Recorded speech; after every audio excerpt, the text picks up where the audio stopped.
सरस्वती नदी स्तोत्र वाग्वादिनी पापहरासि भेदचोद्यादिकं मध्वर दिव्यमूर्ते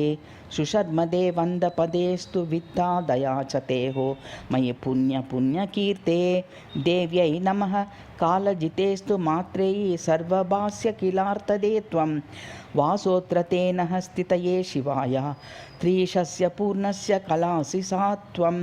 नन्दप्रदे सत्यसुते भवा या सूक्ष्मां धियं सम्प्रति मे विदेहि दयस्व सारस्व जलादिसेवि नृलोकपेरम्मयि सन्निधेहि सत्यं सरस्यसि मोक्षसद्य तारिण्यसि स्वस्य जनस्य बर्म रम्यं हि ते तीरमिदं शिवाहे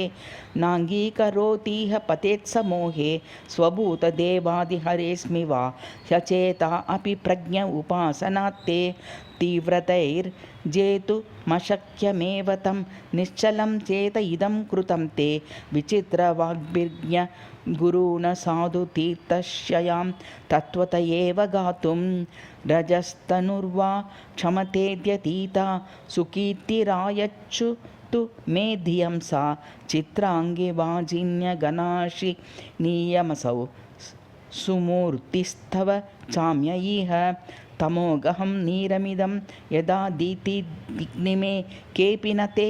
त्यजयन्ति सद्योगिभावप्रतिमं सुधाम नान्दीमुखं तुष्टिदमेव नाम मन्त्रो व्रतं तीर्थमितोदिकं हि यं मे मतं नास्यत्यत एव पाहि त्रयीत पोयज्ञमुखानितान्तं पान्ति नादिग्न इमेघ्यमार्ये कस्वत्प्रसंख्यं हि दयेत यो नो दयार्हयार्योचित